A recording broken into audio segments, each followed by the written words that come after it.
ઓમ નમો નારાયણ. હું અરુણાબેન પી ગોસ્વામી સુરતથી તમારું સ્વાગત કરું છું અરુસ કિચનમાં. તો આજે આપણે બનાવશું જુવારના લોટની કઢી. તો એના માટે આપણે આ જુવારનો લોટ લીધો છે અડધો કપ જેટલો. થોડાક આપણે લીલા ધાણા લીધા છે અને મસાલામાં આપણે લાલ મરચું લીધું છે થોડુંક, અને હળદર અને ધાણા જીરું. મીઠું જોઈએ આપણે સ્વાદ પ્રમાણે, અને લીલા મરચાં આપણે લીધા છે થોડાક 2, અને લીમડો મીઠો, થોડીક હિંગ લીધી છે વઘાર માટે, અને થોડાક મેથીના દાણા, 2 લાલ મરચાં લીધા છે, અને રાઈ લીધી છે થોડીક. તેલ જોઈએ આપણે, અને છાશ લીધી છે આપણે 3 કપ. તો તમે દહીં હોય તો દહીંમાંય બનાવી શકો ને છાશમાંય બનાવી શકો. અને પાણી થોડુંક જોઈએ આપણે, છાશ ખાટી હોય તો થોડુંક પાણી નાખીએ એમ. અને આપણા વ્યુઅર્સમાંથી 80% વ્યુઅર્સે સબસ્ક્રાઈબ નથી કરેલું, તો પ્લીઝ સબસ્ક્રાઈબ કરજો એમ. તો પહેલાં આપણે આમાં કઢી ડોઈ લેવું. તો જેમાં બનાવવાની હોય એમાં આપણે આ રીતે જુવારનો લોટ લઈ લેવું, અને છાશ નાખીશું એમાં. તો પહેલાં થોડી છાશ નાખીને એને મિક્સ કરી લેવું આ રીતે, એટલે ગાંઠા ન પડે એમ. થોડુંક નાખીને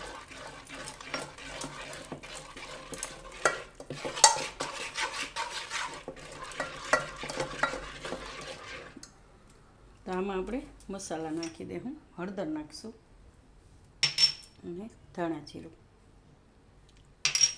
અને લાલ મરચું, મીઠું નાખીશું સ્વાદ પ્રમાણે, થોડોક લીમડો આમાં નાખીશું, અને મરચાં, અને થોડાક લીલા ધાણા. તો આ બધું આપણે મિક્સ કરી લેવું આ રીતે.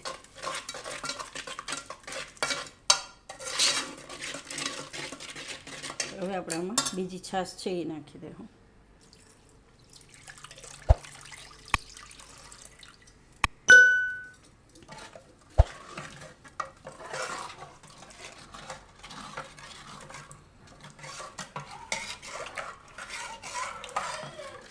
આ રીતે બધું મિક્સ કરી લેવાનું.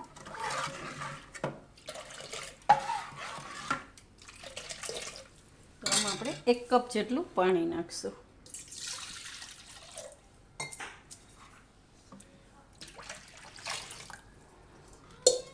તો કઢીને આપણે હવે ઉકળવા રાખી દઈએ ગેસ ઉપર.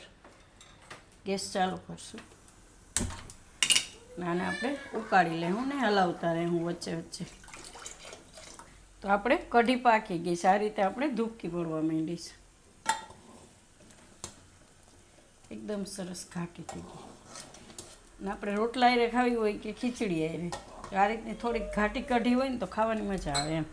તો તમારે જો પાતળી કરવી હોય તો થોડુંક પાણી વધારે નાખી શકો એમ, કે લોટ થોડોક ઓછો કરી શકો. તો હવે આપણે આનો વઘાર કરીશું. આને નીચે ઉતારી લેવું. આમાં તેલ ગરમ મૂકશું વઘારિયામાં.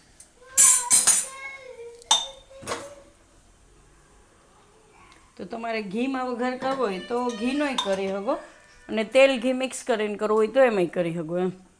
તો આ તેલને આપણે થોડુંક ગરમ થવા દેવું. તો તેલ આપણું ગરમ થઈ ગયું છે. પહેલાં આપણે એમાં નાખીશું મેથીના દાણા. ગેસ ધીમો કરી દેવાનો, અને રાઈ, લીમડો, હિંગ, લીમડાના પાન. તો વઘાર આપણે કઢીમાં નાખી દેવું.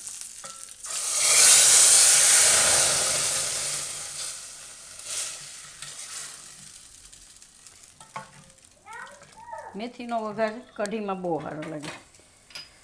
એકદમ સરસ સુગંધ આવે છે મેથીના વઘારની. ટેસ્ટમાંય બહુ સરસ લાગે. આને આપણે સર્વ કરશું.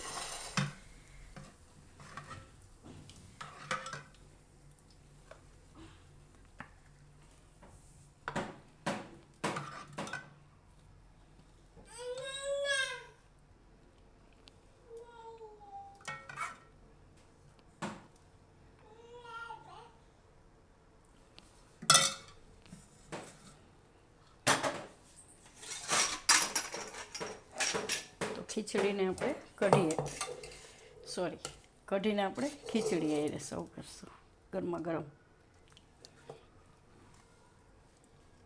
આ રીતે થોડી ઢીલી ખીચડી હોય ને કઢી હોય એટલે સરસ લાગે ખાવામાં. તમે રોટલા એ ખાઈ શકો ને ખીચડી એ ખાઈ શકો. ખીચડીમાં આપણે થોડુંક ઘી નાખીશું.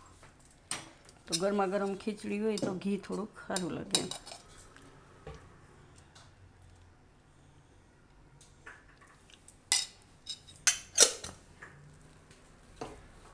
તૈયાર છે આપણી જુવારના લોટની કઢી. તો જો તમને મારી આ રેસીપી પસંદ આવી હોય તેને લાઈક કરજો, શેર કરજો અને મારી ચેનલને સબસ્ક્રાઈબ કરજો અને બેલ આઇકન દબાવવાનું ના ભૂલતા.